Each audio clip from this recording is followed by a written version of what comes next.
हाँ जी, नमस्कार। Welcome back to M institutions. तो आज हम पढ़ेंगे UPSC psychology optional paper 1 unit 10 intelligence and aptitude with real life examples and PYQs. तो this side Meenakshi a professional educator and मेरा मिशन है आपकी यूपीएससी जर्नी को इजी, अंडरस्टैंडेबल एंड इंस्पायरिंग बनाना। तो चलिए स्टार्ट करते हैं। फर्स्ट टॉपिक है आपका concept of intelligence and aptitude. तो इंटेलिजेंस क्या होती है? The global capacity of a person to think rationally, act purposefully and deal effectively with the environment. That means एक पर्सन की ग्लोबल कैपेसिटी होती है कि वो रैशनली सोच पाता है, पर्पसफुली एक्ट कर पाता है और इफेक्टिवली डील कर पाता है एनवायरमेंट के साथ। एग्जाम्पल के लिए a student solving complex math problems quickly show high intelligence. ये एक स्टूडेंट बहुत जल्दी जल्दी मैथ की कॉम्प्लेक्स प्रॉब्लम्स को सॉल्व कर रहा है, तो इससे उसकी हाई इंटेलिजेंस शो होती है।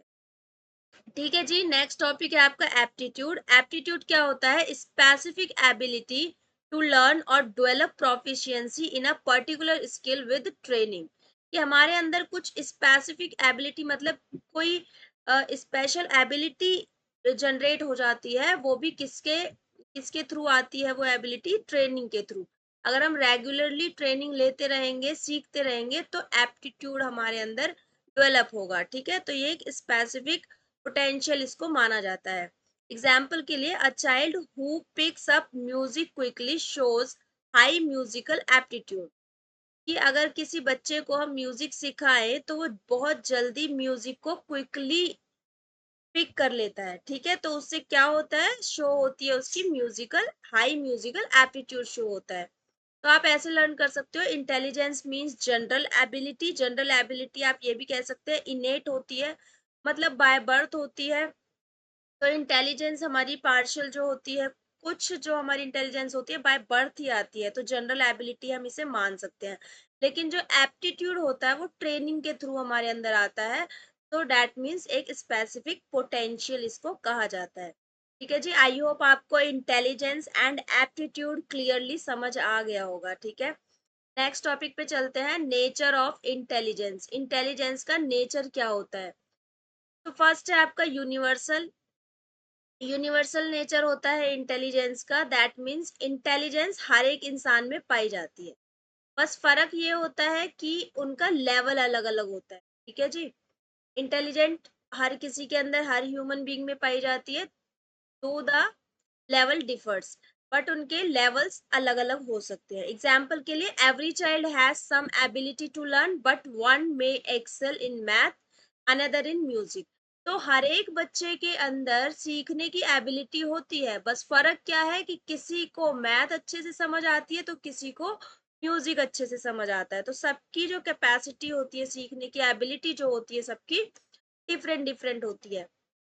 बट ऐसा नहीं है कि सीख नहीं सकते बच्चे, हर बच्चा सीख सकता है, बस सबके लेवल्स अलग अलग होते हैं। ठीक है जी। नेक्स्ट नेचर है इंटेलिजेंस का innate as well as acquired. Innate मतलब जन्मजात भी होता है, बाय बर्थ भी होता है। इंटेलिजेंस पार्शियली जो होती है बाय बर्थ होती है। तो पार्टली इनेट बोलेंगे हम, जो कि इनेट मतलब जन्मजात, by birth genetic, inborn, and partly shaped by environment and education. ठीक है जी। तो कुछ इंटेलिजेंस हमारी इनेट होती है और कुछ एक्वायर्ड होती है, जो हमें एनवायरनमेंट और एजुकेशन से मिलती है। एग्जाम्पल के लिए a child may be born with high potential but without education it may not develop fully. तो एक बच्चा है जो कि हाई पोटेंशियल के साथ पैदा हुआ है, पोटेंशियल तो उसमें बहुत कूट कूट के भरा हुआ है, बहुत ज्यादा पोटेंशियल है, बट अगर उसे एजुकेशन ही नहीं मिलेगी तो वो कंप्लीटली डेवलप नहीं हो पाएगा। ठीक है, तो दोनों ही चीजें जरूरी है। हमारे अंदर इनेट कैपेसिटी भी होनी चाहिए और एक्वायरिंग नॉलेज भी होनी चाहिए, तभी हम इंटेलिजेंट माने जाएंगे। ठीक है जी। नेक्स्ट है आपका कैपेसिटी टू एडजस्ट।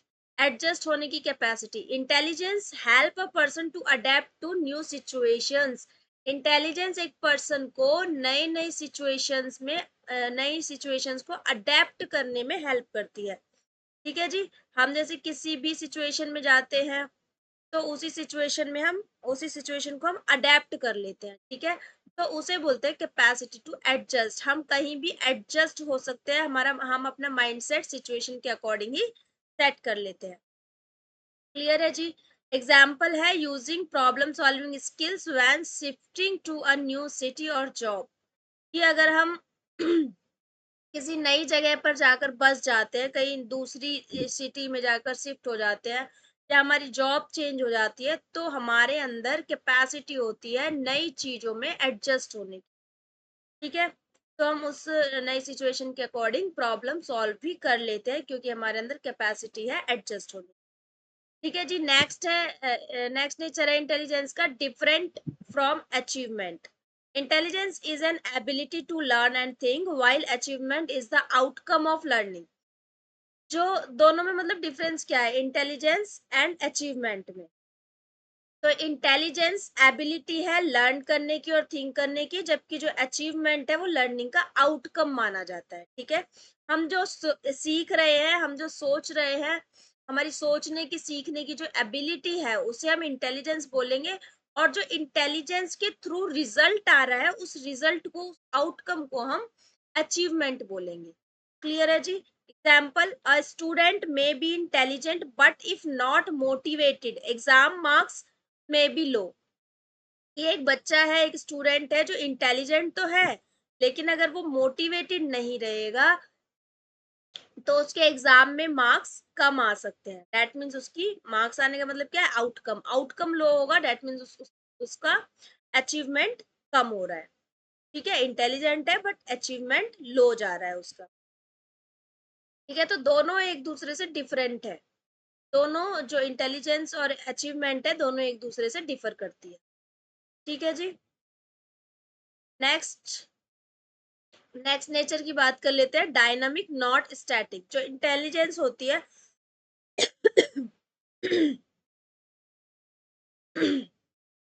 जो इंटेलिजेंस होती है वो डायनामिक होती है, स्टैटिक नहीं होती। ठीक है जी। डायनामिक मतलब चेंजेबल होती है, स्टैटिक मतलब रुकी हुई नहीं होती, चेंजेबल होती है। Intelligence changes with age, training and environment. कि अगर हम खुद को ट्रेन करते रहेंगे, बार बार एक्सपीरियंस के थ्रू सीखते रहेंगे, लगातार खुद को मोटिवेट करते हुए डेली कुछ ना कुछ लर्न करते रहेंगे, तो एज के साथ, एक्सपीरियंस के साथ, ट्रेनिंग के साथ, एनवायरनमेंट के साथ हमारी इंटेलिजेंस में चेंजेस आते रहेंगे। एग्जाम्पल के लिए, अ पर्सन में improve reasoning skills with practice through genetic limit exist. ठीक है जी। एक पर्सन जो है, अगर वो रेगुलर प्रैक्टिस कर रहा है तो वो अपनी रीजनिंग स्किल्स को इम्प्रूव कर सकता है। तो जेनेटिक लिमिट एग्जिस्ट, भले ही उस पे जेनेटिक क्षमता नहीं है, जेनेटिक एबिलिटी नहीं है, तब भी वो इम्प्रूव कर लेगा अगर वो डेली रेगुलर प्रैक्टिस करता है तो। ठीक है जी। तो इसलिए कहते हैं इंटेलिजेंस डायनामिक है, स्टैटिक नहीं है।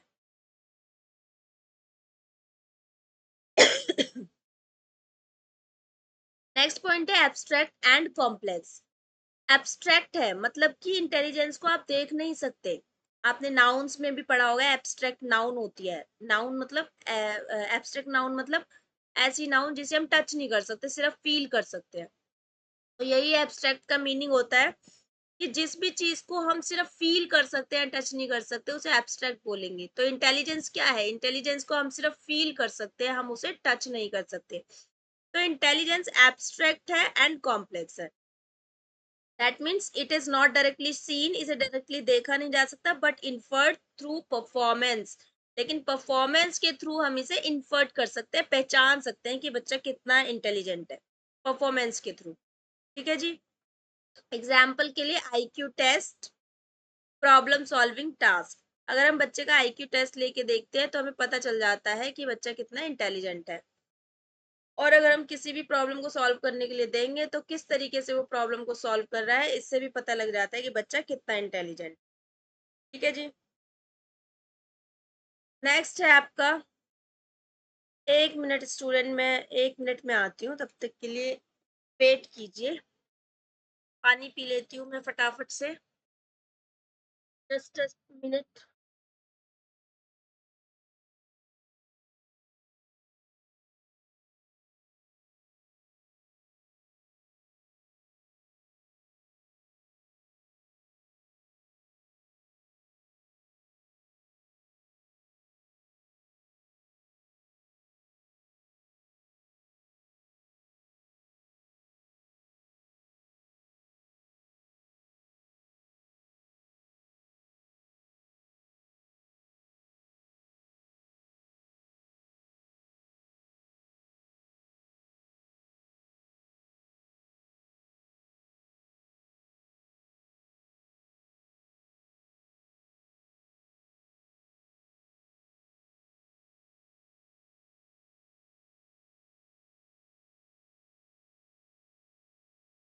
हाँ जी।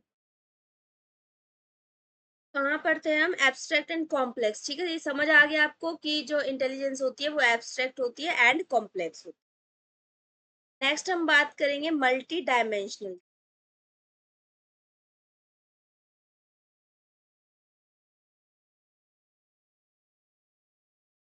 नेक्स्ट बात करते हैं मल्टी डायमेंशनल, कि इंटेलिजेंट जो होती है, इंटेलिजेंस हमारी मल्टी डायमेंशनल होती है, मतलब एक डायमेंशन में काम नहीं करेगी, मल्टी डायमेंशनल होती है। मतलब हम बहुत सारी चीजें भी एक साथ कर सकते हैं, जैसे रीजनिंग, मेमोरी, क्रिएटिविटी भी कर लेते हैं हम, इमोशनल स्किल्स भी कर लेते हैं, मतलब बहुत सारी हमारे अंदर एबिलिटीज होती है। किसके थ्रू होती है वो एबिलिटीज आती कहाँ से? इंटेलिजेंस से आती है। इसका मतलब क्या हुआ कि इंटेलिजेंस क्या है? मल्टी डायमेंशनल है, एक डायमेंशन में काम नहीं करती इंटेलिजेंस। एग्जाम्पल के लिए हार्वर्ड गार्डनर ने दी थी multiple intelligence theory, show it has many forms.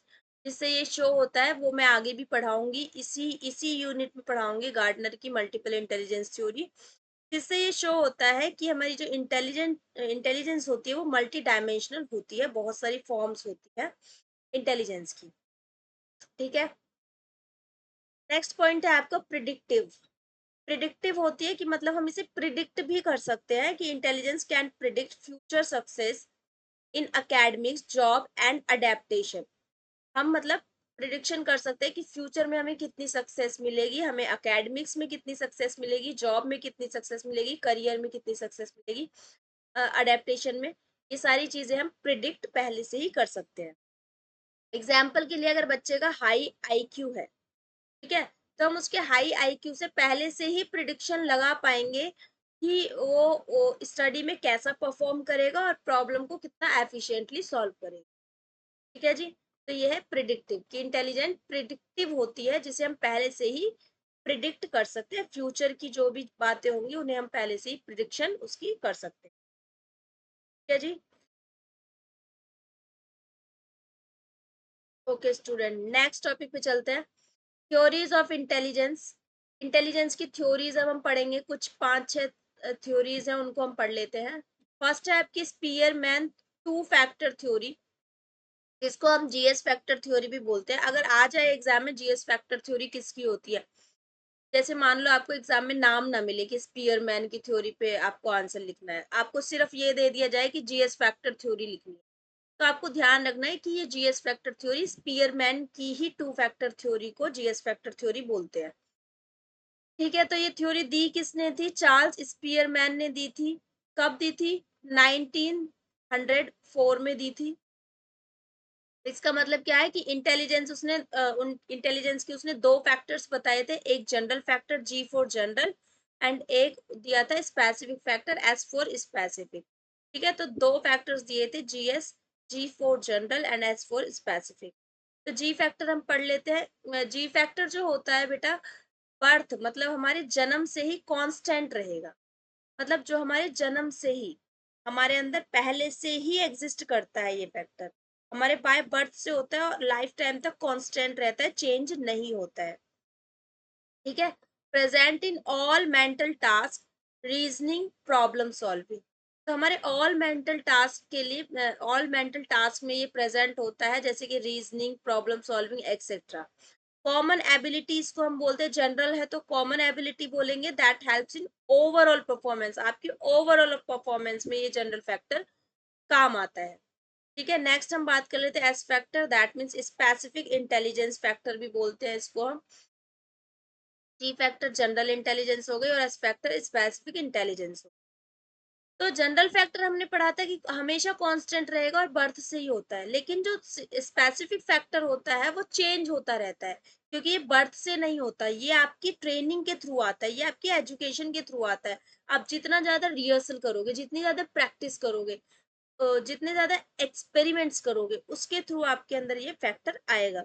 और ये चेंजेबल होता है, मतलब कि अगर आप बहुत ज्यादा किसी चीज को सीख रहे हो तो अल्टीमेटली आप उसे सीख ही जाओगे, इसमें कोई ऐसा कोई कंपल्सरी नहीं है कि आपके अंदर जन्म से ही एबिलिटी होनी चाहिए, आप उसे प्रैक्टिस के थ्रू सीख सकते हो किसी भी काम को। तो ये होता है स्पेसिफिक इंटेलिजेंस।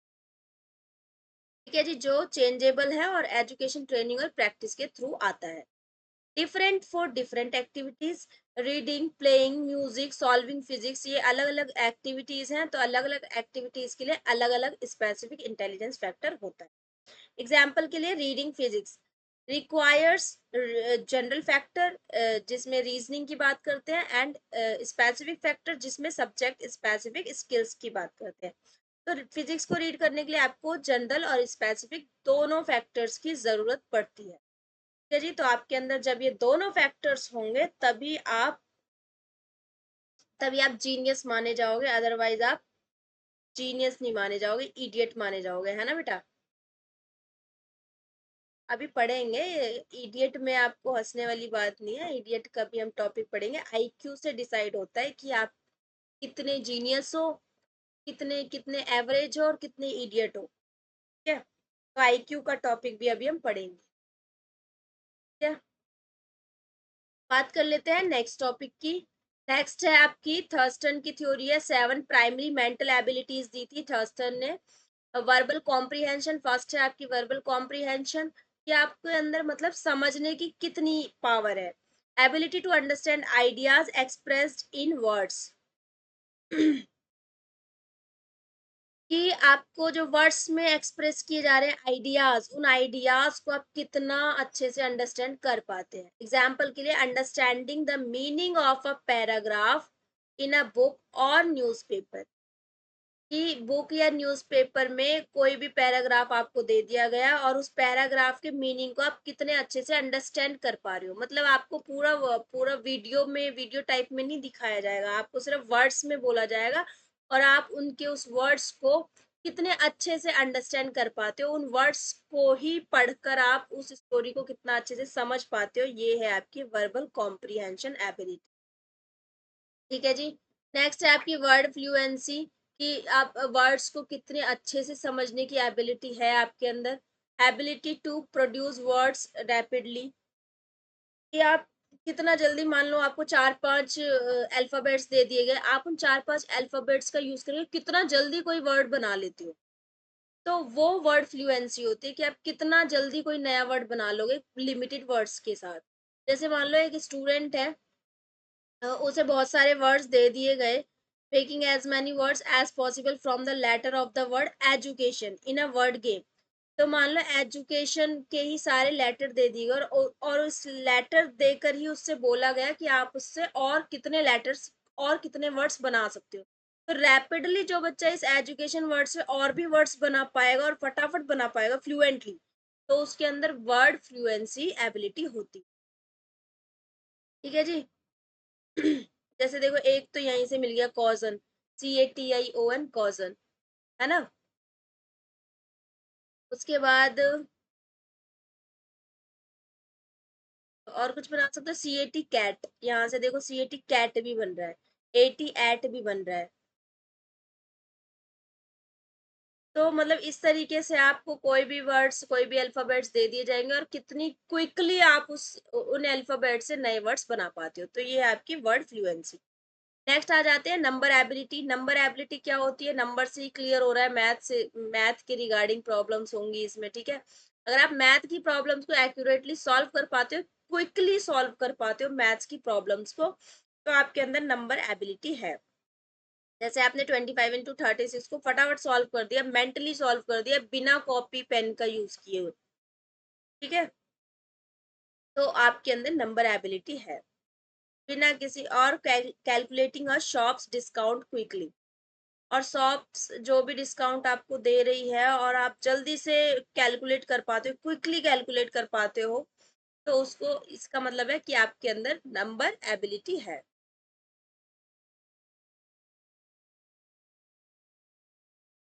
फ्रेंड्स, सुबह के 4 बजे पड़े और मैं वीडियो बना रही हूँ, सिर्फ आप लोगों के लिए। पूरा दिन मुझे टाइम नहीं मिलता, बिकॉज आई एम मैरिड, और मैरिड होने में आपको पता ही है कितनी सारी रिस्पॉन्सिबिलिटीज होती है एक वुमन के ऊपर।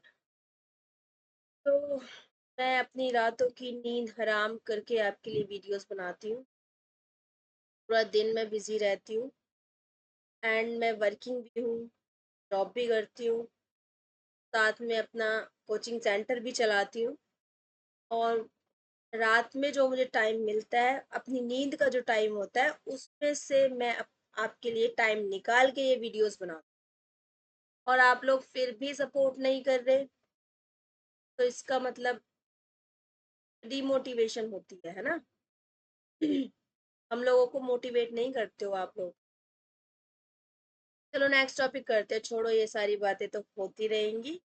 एंड मैं तो कहूँगी कि लेडीज को ही लेडीज का सपोर्ट ज़्यादा करना चाहिए, ताकि क्योंकि कई लेडीज होती हैं जो करियर में अपने आगे नहीं बढ़ पाती। मोस्ट ऑफ द मैं कहूँगी ज़्यादातर ऐसी लेडीज होती हैं जो मैरिड होती, करियर में आगे नहीं बढ़ पाती है, और बट फिर भी अगर वो मेहनत करती हैं और आप लोगों का सपोर्ट उन्हें मिल जाता है, तो डेफिनेटली कुछ कर पाते हैं। ठीक है, और हम आपके फायदे के लिए सोच रहे हैं कि आपको भी हम जो भी ये मेहनत कर रहे हैं उसका आपको रिजल्ट मिले। ठीक है जी। तो आप जो भी गर्ल्स या बॉयज देख रहे हैं, तो सिर्फ लेडीज ही लेडीज को सपोर्ट ना करें, बॉयज भी करें। ठीक है, बॉयज एंड गर्ल्स सब भाई मिलजुल के रहो, एक दूसरे को सपोर्ट करो, क्योंकि हम लोग बहुत मेहनत करते हैं, पूरा दिन भी मेहनत करते हैं, रात में भी मेहनत करते हैं, मुश्किल से हम 4-5 घंटे की नींद लेते हैं, उसके बाद पूरा all the time busy busy busy, but फिर भी चलो कर रहे हैं। एक दिन आएगा, आएगा एक दिन ऐसा कि आप लोग हमें सपोर्ट करोगे। एनीवेज स्टूडेंट्स, ये बातें होती रहेंगी, नेक्स्ट टॉपिक पे चलते हैं।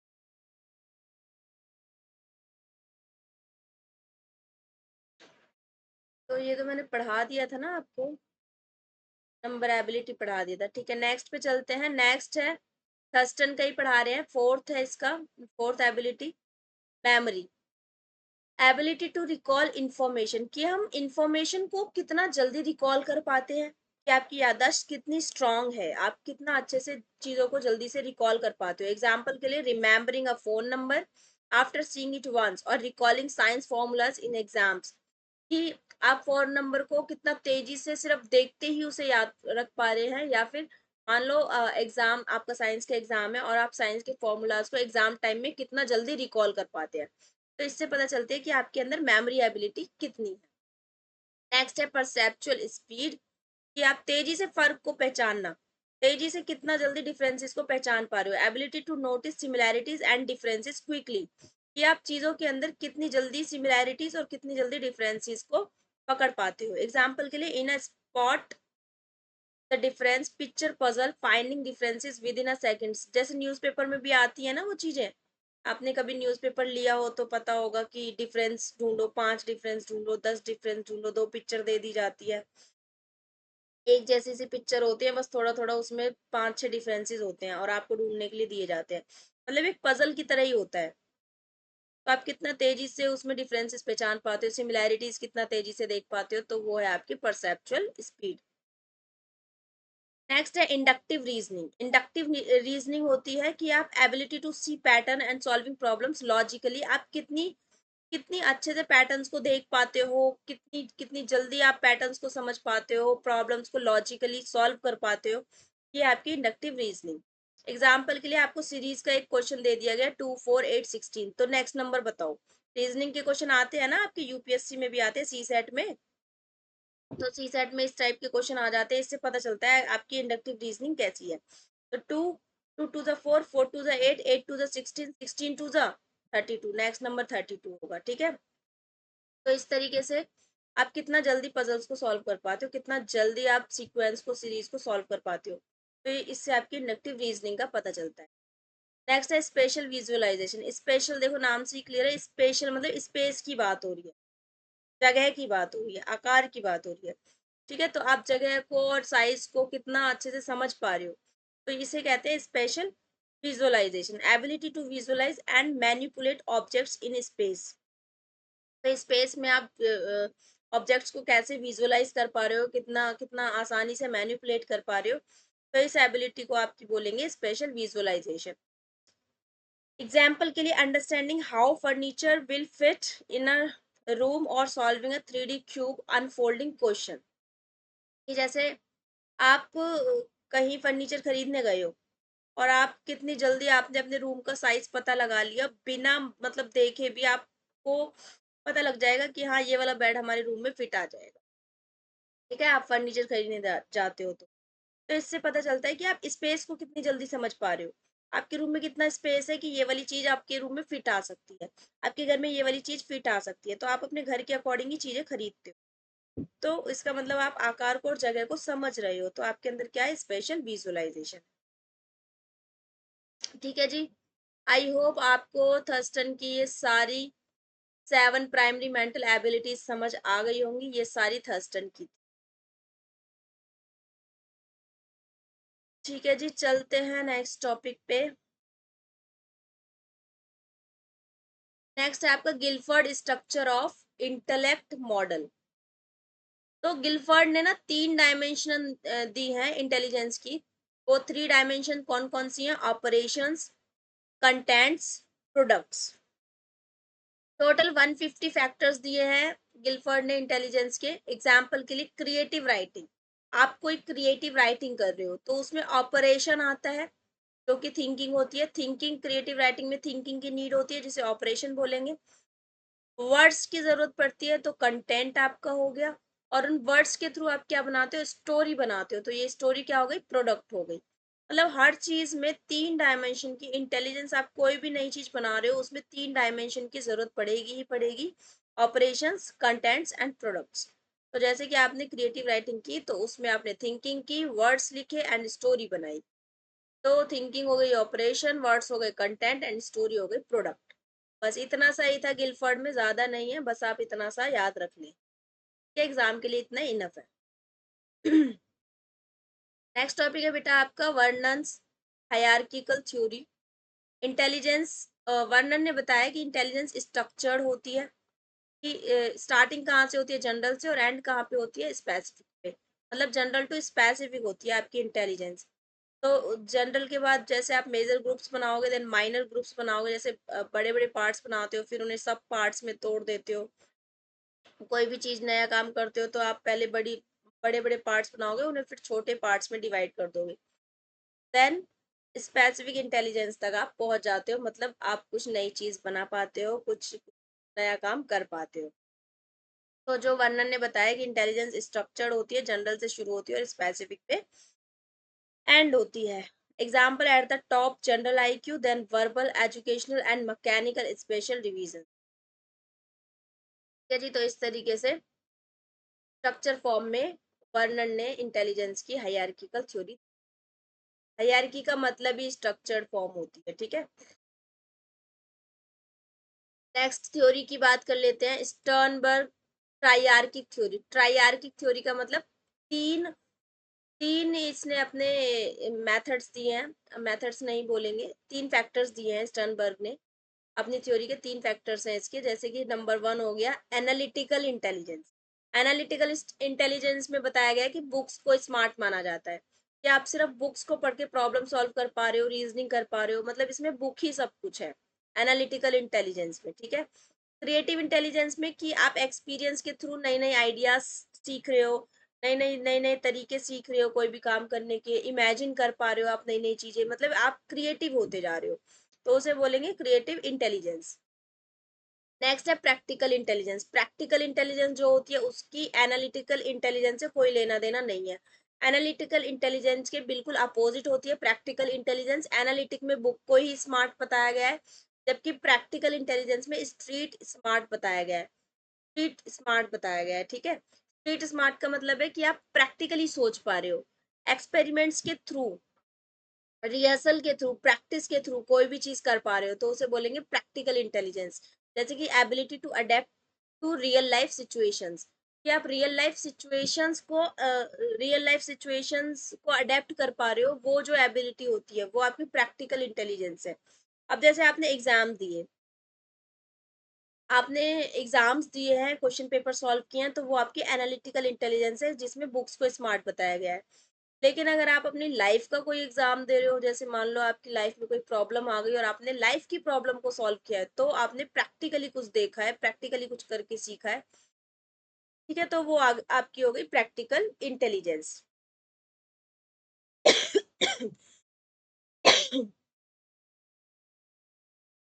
एग्जाम्पल के लिए एनालिटिकल में सॉल्विंग मैथ्स प्रॉब्लम्स, हमने मैथ्स की प्रॉब्लम सॉल्व की, मतलब बुक से ही देख के, बुक से ही हमने सब कुछ सीखा है, तो ये एनालिटिकल इंटेलिजेंस का पार्ट हो जाएगा।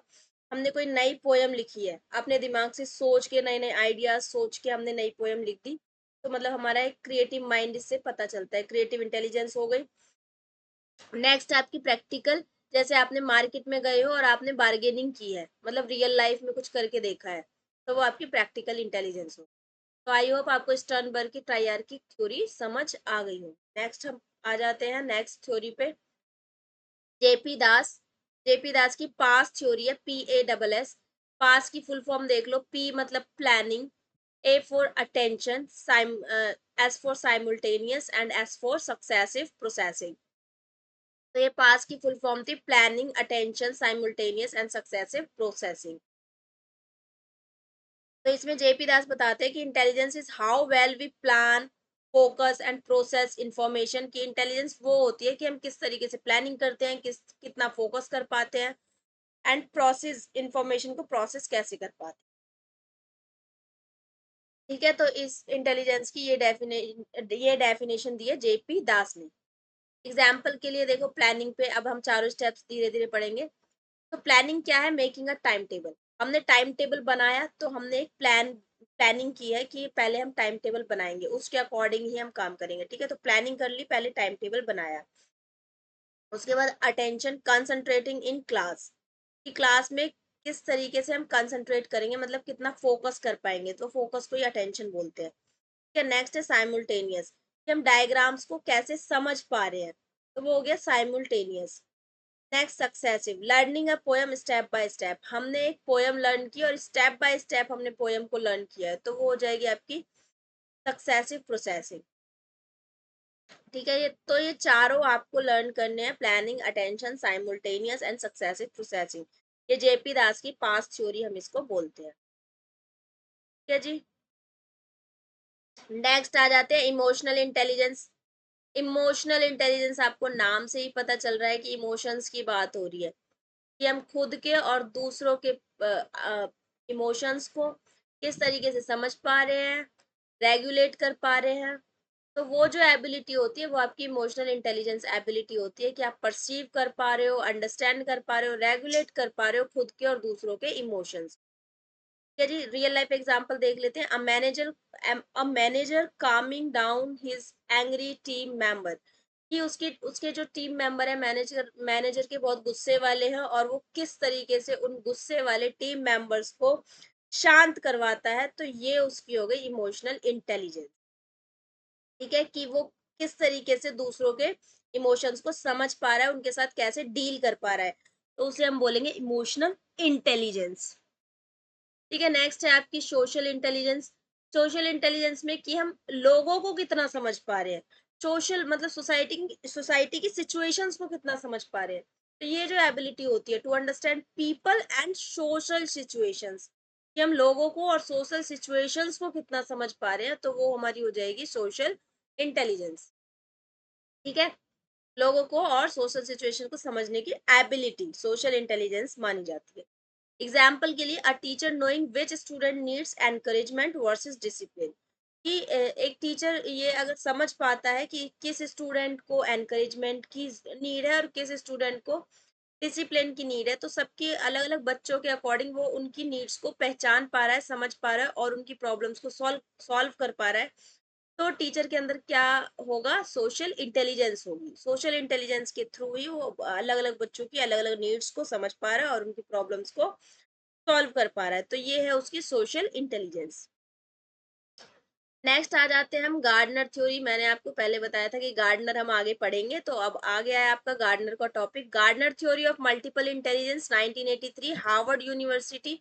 इसलिए हम इसको हार्वर्ड गार्डनर थ्योरी भी बोलते हैं, क्योंकि इसने गार्डनर ने जो है हार्वर्ड यूनिवर्सिटी में ये थ्योरी दी थी, थ्योरी ऑफ मल्टीपल इंटेलिजेंस। ठीक है, इसने बताया कि इंटेलिजेंस सिंगल नहीं होती, जबकि मल्टीपल टाइप्स होते हैं इंटेलिजेंस के। एक इंटेलिजेंस नहीं होती, एक टाइप नहीं होता इंटेलिजेंस की, मल्टीपल टाइप्स होते हैं। मैंने पहले भी बताया था कि मल्टीपल एस्पेक्ट्स हो सकते हैं इंटेलिजेंस की, कि इंटेलिजेंस सिर्फ एक काम में काम नहीं आती, बल्कि अलग अलग काम आप इंटेलिजेंस के थ्रू कर सकते हो। जैसे मैथ्स भी कर सकते हो, रीजनिंग भी कर सकते हो, आप एसएसटी भी लर्न कर सकते हो, साइंस के फॉर्मूलाज भी लर्न कर सकते हो, बहुत सारे काम आप कर सकते हो इंटेलिजेंस के थ्रू। तो गार्डनर ने यही बताया है कि इंटेलिजेंस का एक टाइप नहीं होता, बल्कि मल्टीपल्स टाइप होते हैं। ठीक है जी। तो देख लेते हैं कौन कौन से टाइप्स गार्डनर ने बताए हैं। पहला है आपका लिंग्विस्टिक। लिंग्विस्टिक मतलब लैंग्वेज से रिलेटेड है। तो ये जितने भी राइटर्स होते हैं, टीचर्स होते हैं, पोइट्स होते हैं, वो लिंग्विस्टिक में आ जाते हैं, लिंग्विस्टिक टाइप में आ जाते हैं, क्योंकि इनका सबका लैंग्वेज से रिलेशन होता है। राइटर्स है वो भी लैंग्वेज के थ्रू अपनी राइटिंग करते हैं, टीचर्स है लैंग्वेज के थ्रू पढ़ाते हैं, पोइट्स है लैंग्वेज के थ्रू अपनी पोएम लिखते हैं। ठीक है, तो ये सब किसके एग्जाम्पल है? लिंग्विस्टिक। नेक्स्ट है लॉजिकल मैथमेटिकल। ये भी एक इंटेलिजेंस का टाइप है, लॉजिकल मैथमेटिकल। तो बच्चा कितना लॉजिक लगा पा रहा है, मैथ्स की प्रॉब्लम्स को कितना अच्छे से सॉल्व कर पा रहा है। तो ये जितने भी लोग होते हैं जो लॉजिक लगा पाते हैं और मैथ्स की प्रॉब्लम को सॉल्व कर पाते हैं, उन्हें हम लॉजिकल मैथमेटिकल टाइप में रखेंगे। जैसे कि साइंटिस्ट है, साइंटिस्ट लॉजिक लगाते हैं तब कोई नई डिस्कवरी करते हैं या नई नई चीजें इन्वेंट करते हैं। ठीक है। और इंजीनियर्स, इंजीनियर्स भी देखो मैथ्स में बहुत ज्यादा दिमाग लगाते हैं, तब जाके वो इंजीनियर बनते हैं। तो मतलब कि लॉजिकल और मैथमेटिकल जो भी लोग होते हैं वो इस वाले टाइप में आ जाएंगे, लॉजिकल मैथमेटिकल। स्पेशल मतलब जगह से रिलेटेड है, हमने अभी बताया स्पेशल मतलब जगह। आर्किटेक्ट, आर्किटेक्ट क्या काम करते हैं? घर बनाते हैं, मकान बनाते हैं, बिल्डिंग्स बनाते हैं। तो आर्किटेक्ट का काम है जगह को समझना, कि इस जगह में तुम्हारा ये काम हो सकता है, इस जगह में आप ये चीज बना सकते हो, इस जगह में ये चीज बना सकते हो। तो पूरा घर आर्किटेक्ट इस तरीके से फॉर्म कर लेता है, जगह के हिसाब से इतना सुंदर बना देता है, मतलब उसके अंदर जगह को समझने की नॉलेज है। और पेंटर्स, पेंटर्स भी होते हैं जो पेंटिंग बना लेते हैं स्पेस के अकॉर्डिंग। छोटी जगह में भी आपने देखा होगा, पेंसिल की नोक पे भी आपने अगर वो वाली वीडियो देखी हो तो, आई डोंट नो कब आई थी वो वीडियो, लेकिन बहुत पुरानी है, मैंने एक बार देखी थी यूट्यूब पे, कि एक पेंसिल की नोक पे एक पिक्चर बना दी थी, पेंसिल की नोक पे एक मूर्ति बना दी थी एक पेंटर ने। तो देख लो उसके अंदर मतलब स्पेशल नॉलेज कितनी है, स्पेशल मतलब जगह की कितनी नॉलेज है, कि छोटी सी जगह में इतनी सुंदर पेंटिंग कर दी। और आप चाहे कितनी भी बड़ी जगह दे दो, कितनी भी छोटी जगह दे दो, पेंटर्स पेंटिंग कर लेते हैं। तो आर्किटेक्ट्स एंड पेंटर किस में आएंगे? स्पेशल टाइप में आएंगे। नेक्स्ट है बॉडीली काइनेस्थेटिक्स। बॉडीली काइनेस्थेटिक देखो नाम से ही क्लियर है कि बॉडी से रिलेटेड, फिजिकली रिलेटेड। ठीक है। जैसे एथलीट है, फिजिकल वर्क करते हैं, डांसर्स है फिजिकल करते हैं, सर्जन है फिजिकल करते हैं, ये सारे फिजिकल काम करते हैं। तो फिजिकल काम जो भी करेंगे वो बॉडी काइनेस्थेटिक में आएंगे, बॉडीली काइनेस्थेटिक। नेक्स्ट है म्यूजिकल। म्यूजिकल में सिंगर्स आ जाते हैं, म्यूजिशियन आ जाते हैं, ये म्यूजिकल में आ जाएंगे। इंटरपर्सनल, इंटरपर्सनल मतलब दूसरों को समझना, और इंट्रापर्सनल खुद को समझना। ये याद रखना, ये वर्ड इंटर मतलब दूसरों का, और इंट्रा मतलब खुद का। अगर इंटरपर्सनल वर्ड जहां भी आ जाए, इंटर वर्ड जहां भी आ जाए मतलब दूसरों का, इंट्रा वर्ड जहां भी आ जाए मतलब खुद का। तो इंटरपर्सनल, आप दूसरों को कितना समझ पा रहे हो, तो वो इंटरपर्सनल टाइप में आ जाएंगे। जैसे लीडर्स, टीचर्स, लीडर्स का काम क्या होता है कि वो दूसरों के अकॉर्डिंग अपनी अपनी जो जनता होती है, नेता जो होते हैं, जो भी लीडर्स होते हैं, उनकी जो जनता होती है, वो जनता की रिक्वायरमेंट्स के अकॉर्डिंग ही बातों को कर पाते हैं, स्पीच दे पाते हैं उनके रिक्वायरमेंट्स के अकॉर्डिंग। और टीचर्स भी बच्चों की नीड्स के अकॉर्डिंग, बच्चों की रिक्वायरमेंट्स के अकॉर्डिंग, बच्चों को समझ के उनकी उनकी प्रॉब्लम्स को सॉल्व कर पाते हैं, बच्चों को समझते हुए। ठीक है। तो दूसरों को समझ पा रहे हैं हम इसमें, तो इंटरपर्सनल। इंट्रापर्सनल खुद को समझ रहे हैं, फिलोसफर्स जैसे हो गए, फिलोसफर्स खुद को समझ रहे हैं, सेल्फ अवेयर होते हैं, तो जो खुद के बारे में जान अच्छे से जान पाते हैं, सेल्फ अवेयर पर्सन, वो सब इंट्रापर्सनल में आते हैं। नेक्स्ट है आपका नेचुरलिस्टिक। तो बायोलॉजिस्ट, एनवायरमेंटलिस्ट मतलब जो नेचर से रिलेटेड होगा वो नेचुरलिस्टिक होगा। नेक्स्ट है आपका एग्जिस्टेंशियल। एग्जिस्टेंशियल पहले 8 ही दिए थे गार्डनर ने, लेकिन बाद में ये एग्जिस्टेंशियल भी ऐड कर दिया गया था, जिसमें फिलोसफर्स आते हैं, स्पिरिचुअल लीडर्स आते हैं, ये सब एग्जिस्टेंशियल में आते हैं। मतलब thinking about life, death, universe, मतलब जो भी लोग लाइफ के बारे में, डेथ के बारे में, यूनिवर्स के बारे में सर्च कर रहे हैं या फिर इनके बारे में जानना चाह रहे हैं, वो सब एग्जिस्टेंशियल में टाइप में आ जाएंगे। Example, a musician uses musical intelligence, तो म्यूजिशियन म्यूजिकल इंटेलिजेंस यूज कर रहा है तो वो म्यूजिकल टाइप में आ जाएगा। While a cricketer uses bodily kinesthetic intelligence, तो क्रिकेटर है वो अपनी फिजिकली वर्क वर्क कर रहा है, अपनी बॉडी का यूज कर रहा है, तो वो बॉडीली काइनेस्थेटिक इंटेलिजेंस में आ जाता है। आई होप आपको गार्डनर की ये सारी मल्टीपल इंटेलिजेंस के जितने भी इसने टाइप्स दिए हैं वो आपको अच्छे से क्लियर हो गए होंगे। तो हार्वर्ड गार्डनर थ्योरी क्यों बोलते हैं? क्योंकि इसने हार्वर्ड यूनिवर्सिटी में ये थ्योरी दी थी। आ जाते हैं बेटा नेक्स्ट टॉपिक पे। नेक्स्ट टॉपिक है आपका measurement of intelligence and aptitude. हम इंटेलिजेंस और एप्टीट्यूड की मेजरमेंट करेंगे। कैसे करते हैं मेजरमेंट? आईक्यू टेस्ट का यूज करके आगे पढ़ेंगे हम आईक्यू टेस्ट, जैसे कि स्टैनफोर्ड बीने टेस्ट एक्सेट्रा, और भी टेस्ट है इसलिए एक्सेट्रा लिखा हुआ है, ठीक है। एप्टीट्यूड टेस्ट में जैसे कि सेट हो गया, यूपीएससी का सी सेट हो गया, ये तो दे रखा होगा आपने, या जो न्यू स्टूडेंट्स हैं वो देंगे आगे चल के।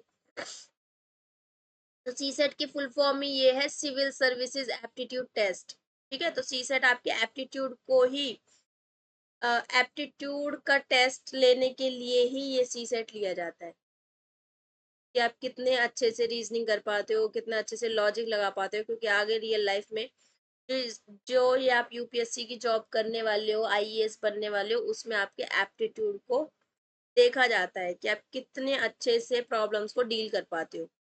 इसीलिए आपका ये सी सेट लिया जाता है, सिविल सर्विसेज एप्टीट्यूड टेस्ट, ठीक है जी। म्यूजिकल एप्टीट्यूड टेस्ट भी होते हैं। कहाँ यूज होते हैं ये सारे टेस्ट जो हम इंटेलिजेंस और एप्टीट्यूड को मेजर करने के लिए टेस्ट लिए जाते हैं, ये कहाँ कहाँ यूज होते हैं? एजुकेशन में यूज होते हैं, जॉब सिलेक्शन में यूज होते हैं। अब आप यूपीएससी का एग्जाम दोगे तो वो जॉब ही तो हो गई ना, जॉब सिलेक्शन में भी लिए जाते हैं ये वाले टेस्ट। काउंसलिंग में यूज होते हैं, ठीक है जी। नेक्स्ट चलते हैं इंटेलिजेंस टेस्ट। इंटेलिजेंस कितने टाइप के होते हैं ये वाले test? Intelligence test are psychological test use to measure reasoning, comprehension and judgement. तो ये सारे टेस्ट रीजनिंग को मेजर करने के लिए, कॉम्प्रिहेंशन को और जजमेंट देने के लिए, ये सब मतलब इन सारी चीजों के लिए इंटेलिजेंस टेस्ट लिए जाते हैं। टू टाइप के होते हैं ये टेस्ट, एक होता है इंडिविजुअल टेस्ट, नेक्स्ट होता है ग्रुप टेस्ट। इंडिविजुअल में भी दो टाइप्स होते हैं, वर्बल नॉन वर्बल, और ग्रुप में भी दो टाइप्स होते हैं, verbal non verbal. Verbal test में जिसमें लैंग्वेज का यूज होता है, और नॉन वर्बल में लैंग्वेज का कोई यूज नहीं होगा, जबकि आपका फिगर्स का, पजल्स का, ज्योमेट्री, इस टाइप के क्वेश्चंस आते हैं। पजल सॉल्व करो, फिगर सॉल्व करो, सीक्वेंस बनाओ, ज्योमेट्री सॉल्व करो, तो ये नॉन वर्बल में आता है जिसमें लैंग्वेज का कोई यूज नहीं, ठीक है जी। तो दो टाइप के होते हैं, आपको लर्न करने हैं, इंडिविजुअल एंड ग्रुप। इंडिविजुअल के भी दो पार्ट है, वर्बल नॉन वर्बल, और ग्रुप के भी दो पार्ट है, वर्बल नॉन वर्बल। तो वर्बल का एक एग्जांपल दे देती हूँ, आंसरिंग जनरल नॉलेज क्वेश्चंस। आप जनरल नॉलेज क्वेश्चंस के आंसर दे रहे हो, मतलब उसमें लैंग्वेज का यूज हो रहा है, तो ये एक वर्बल टेस्ट हो गया। जबकि आप किसी फिगर के मिसिंग पार्ट को कंप्लीट कर रहे हो, तो ये एक पैटर्न हो गया। आप पजल सॉल्व कर रहे हो, पजल सॉल्व कर रहे हो, तो ये एक नॉन वर्बल टेस्ट हो गया जिसमें लैंग्वेज का कोई यूज नहीं हो रहा है, ठीक है जी। आई होप आपको इंटेलिजेंस टेस्ट अच्छे से क्लियर हो गए हैं। नेक्स्ट है आपका रेवंस प्रोग्रेसिव मैट्रिसेस। ये भी एक टेस्ट है, इंटेलिजेंस टेस्ट, जिससे पता चलता है कि आपका आईक्यू क्या है, आप कितने इंटेलिजेंट हो, ठीक है। ये भी आपका एक एप्टीट्यूड टेस्ट है, रेवंस प्रोग्रेसिव मैट्रिसेस। ये डेवलप किसने की थी? जॉन सी रेवन ने 1938 में। नॉन वर्बल टेस्ट हम इसको बोलते हैं, of abstract reasoning.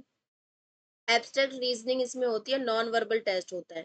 Fluid intelligence को मेजर करता है, आगे हम फ्लूइड इंटेलिजेंस पढ़ेंगे, तो फ्लूइड इंटेलिजेंस को भी ये मेजर करता है, Raven's progressive matrices.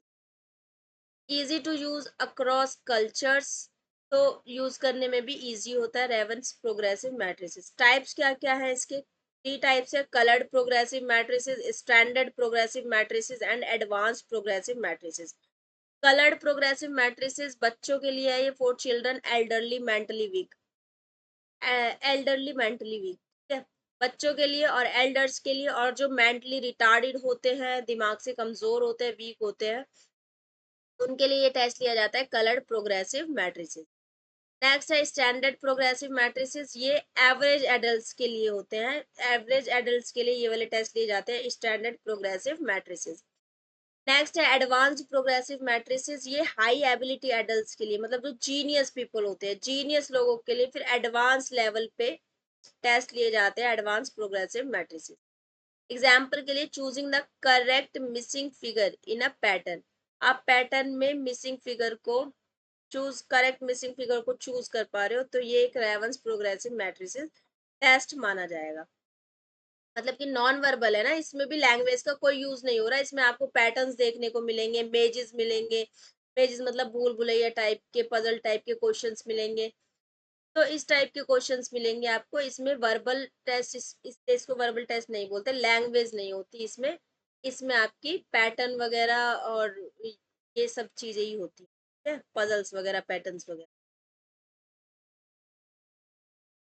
Next topic आपका fluid and crystallised intelligence,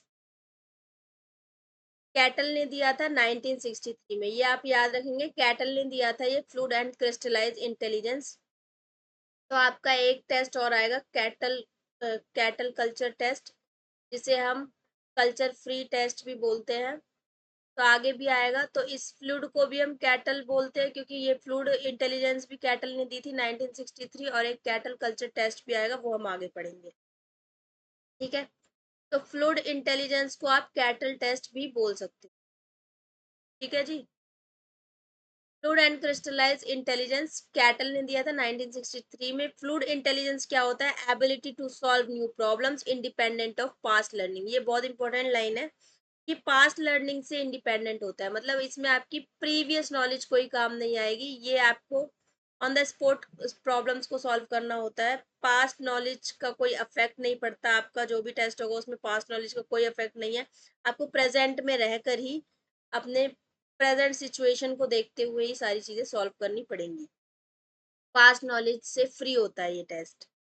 fluid intelligence test जो होता है उसमें पास्ट नॉलेज कोई काम नहीं आता, तो आप कितना अच्छे से नई प्रॉब्लम्स को सॉल्व कर पा रहे हो, और पास्ट नॉलेज, कोई पास्ट लर्निंग की कोई जरूरत नहीं होती इसमें। पीक्स इन यंग एज में पीक पे होती है ये हमारी फ्लूइड इंटेलिजेंस, और ओल्ड एज में डिक्लाइन होनी शुरू हो जाती है। एग्जाम्पल के लिए solving a new type of puzzle, आप नई टाइप के पजल को सॉल्व कर रहे हो, तो ये क्या है, फ्लूइड इंटेलिजेंस है। तो इसमें भी देखो, ये भी एक नॉन वर्बल टेस्ट ही माना जाएगा, क्योंकि इसमें भी पजल्स वगैरह होते हैं, यंग एज में पीक पे होती है, ओल्ड एज में डिक्लाइन होनी शुरू हो जाती है, और पास्ट नॉलेज का कोई काम नहीं होता इसमें, ठीक है। क्रिस्टलाइज इंटेलिजेंस की बात कर लेते हैं। Crystallize intelligence, knowledge and skill gain from past experience improve with age, इसका मतलब इसमें ये इसका उल्टा है, क्रिस्टलाइज जो होता है वो फ्लूइड का उल्टा है। फ्लूइड में क्या था, पास्ट नॉलेज की कोई जरूरत नहीं पड़ती, इसमें इंडिपेंडेंट होता है पास्ट नॉलेज से, जबकि क्रिस्टलाइज में पास्ट नॉलेज की जरूरत पड़ती है, ठीक है, और एज के साथ इंप्रूव होती जाती है क्रिस्टलाइज्ड इंटेलिजेंस। एग्जाम्पल के लिए using past math knowledge to calculate bills, आपको कोई बिल मिला है, बिल कैलकुलेट करना है, तो आप अपनी प्रीवियस नॉलेज, जो आपकी मैथ्स की नॉलेज है, उसको आप यूज कर रहे हैं, तो पास्ट नॉलेज का अफेक्ट पड़ेगा, जबकि फ्लूइड इंटेलिजेंस में पास्ट नॉलेज का कोई इफेक्ट नहीं पड़ता, ऑन द स्पॉट आपको प्रॉब्लम सॉल्व करनी होती है, प्रेजेंट में रहकर, पास्ट से इंडिपेंडेंट रहती है फ्लूइड इंटेलिजेंस। क्लियर है जी। बात कर लेते हैं next, culture fair intelligence test, CCFT. CCFT इसलिए लिखा है क्योंकि इसको हम कैटल कल्चर फ्री टेस्ट भी बोलते हैं, कैटल कल्चर फ्री टेस्ट, या फिर कल्चर फेयर इंटेलिजेंस टेस्ट भी आप इसे बोल सकते हो। किसने दिया था, रेमंड कैटल ने दिया था। पर्पस क्या है इसका, to measure intelligence free from culture and language bias.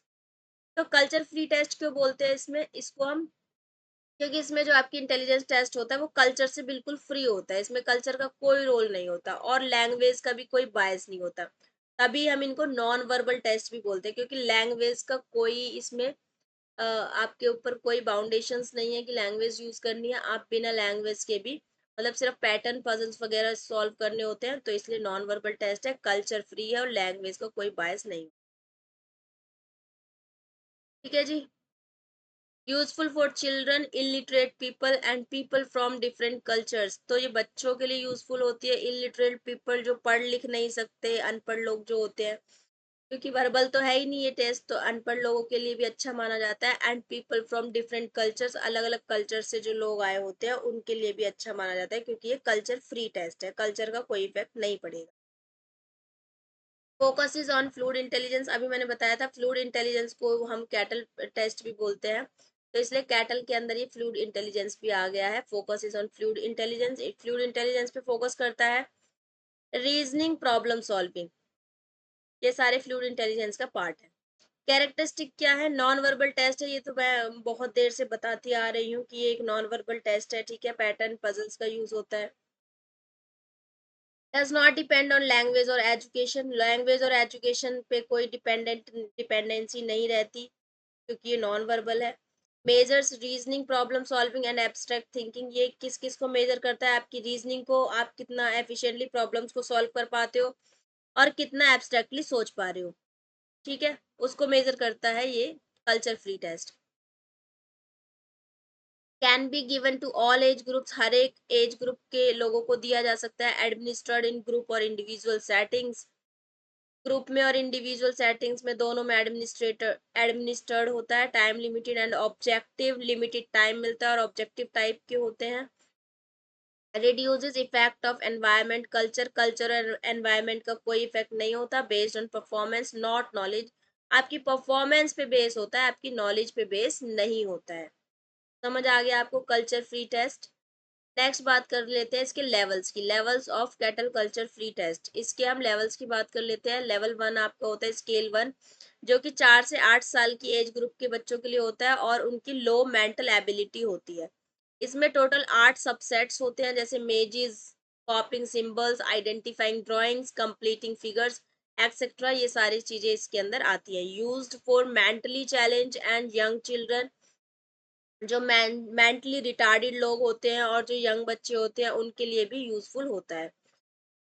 Scale 2 में एज 8 से 14 ईयर्स तक के बच्चों के लिए होता है ये, एंड एवरेज एडल्ट्स के लिए होता है। इसमें 4 सबसेट्स होते हैं, series, completion, classification, matrices, conditions, ये सारे सबसेट्स आएंगे इसके अंदर। For school students and average adults, school students के लिए होता है एंड एवरेज एडल्ट्स के लिए होता है।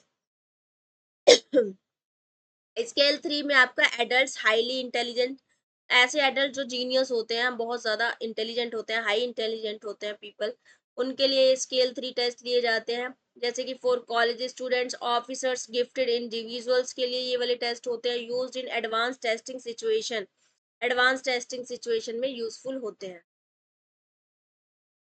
बात कर लेते हैं हम नेक्स्ट टॉपिक की, कंसेप्ट ऑफ आईक्यू। आईक्यू का कंसेप्ट देख लेते हैं। आईक्यू होता है इंटेलिजेंट कोशिएंट। दिया किसने था? विलियम स्टर्न ने दिया था। सबसे पहली बार इंट्रोड्यूस किया था इसको विलियम स्टर्न ने 1912 में। फॉर्मूला है इसका आईक्यू का, mental age divided by chronological age into 100, ठीक है। M A for mental age, C A for chronological age. C A हमारी जो क्रोनोलॉजिकल एज होती है उसको हम एक्चुअल एज बोलते हैं। जैसे अभी आप जितने भी साल के हो, 21 साल, 22 साल, 25 साल, 28 साल, आपकी एज अभी जितनी है, एक्चुअल एज जो है वो आपकी सीए मानी जाएगी, मतलब क्रोनोलॉजिकल एज।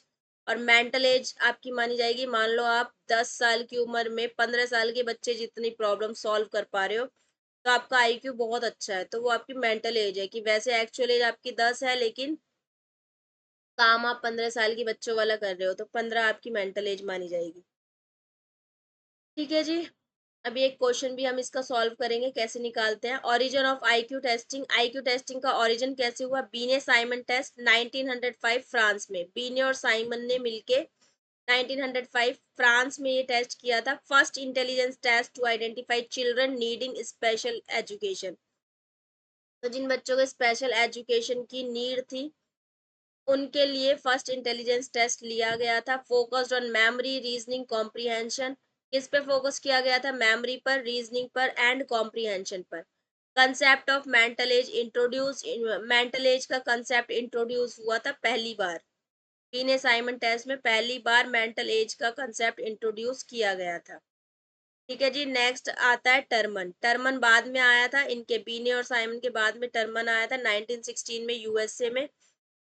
इसे हम स्टैनफोर्ड बीने टेस्ट भी बोलते हैं। स्टैनफोर्ड बीने टेस्ट क्यों बोलते हैं? क्योंकि इसने बीने साइमन टेस्ट को ही, स्टैनफोर्ड यूनिवर्सिटी का नाम है, ठीक है। अगर आप पूछो कि स्टैनफोर्ड क्यों लगा दिया आगे, तो स्टैनफोर्ड यूनिवर्सिटी का नाम है। स्टैनफोर्ड यूनिवर्सिटी ने ही यूनिवर्सिटी में ही टर्मन ने बीने टेस्ट को ही मॉडिफाई किया था, मतलब जो ऊपर पढ़ा है ना हमने बीने साइमन टेस्ट, इसी टेस्ट को टर्मन ने मॉडिफाई किया था। और कहाँ किया था? स्टैनफोर्ड यूनिवर्सिटी में। इसलिए टर्मन के इस टेस्ट को स्टैनफोर्ड बीने टेस्ट भी बोलते हैं। इसने मॉडिफाई किया था बीने साइमन टेस्ट को, इंट्रोड्यूस किया था आईक्यू फॉर्मूला। टर्मन ने पहली बार आईक्यू फॉर्मूला इंट्रोड्यूस किया था एंड स्टैंडर्डाइजेशन की थी। ये पॉपुलर हुआ था अमेरिका में एंड वाइडली यूज्ड, अमेरिका में पॉपुलर हुआ और बहुत ज्यादा यूज भी किया गया था।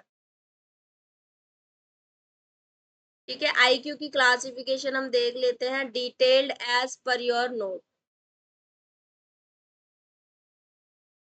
ये लाइन काट देना बच्चों, इसका मतलब है कि आप नोट्स बनाना चाहो तो नोट्स में भी लिख सकते हो इस लाइन को। मतलब ये जो टेबल जो मैंने बनाई है इसको आप अपने नोट्स में लिख सकते हैं। ठीक है जी, बहुत पुराने नोट्स थे मेरे, तो मैंने अपने नोट्स में से ही ये इन्फॉर्मेशन निकाली थी, तो मैंने साथ में वो भी लिख दिया है। नेक्स्ट हम बात कर लेते हैं 140 प्लस। 140 प्लस जिनका आईक्यू होता है उसे हम जीनियस बोलते हैं। जिनका आईक्यू 120 से 140 के बीच होता है उन्हें वेरी सुपीरियर बोलते हैं। जिनका आईक्यू 110 से 120 के बीच होता है उन्हें सुपीरियर पीपल बोलते हैं। 90 से 110 में एवरेज पीपल, 80 से 90 में डल हो जाते हैं, 70 टू 80 में बॉर्डर लाइन आ जाती है, मतलब बहुत ज्यादा मूर्ख में आ जाते हैं।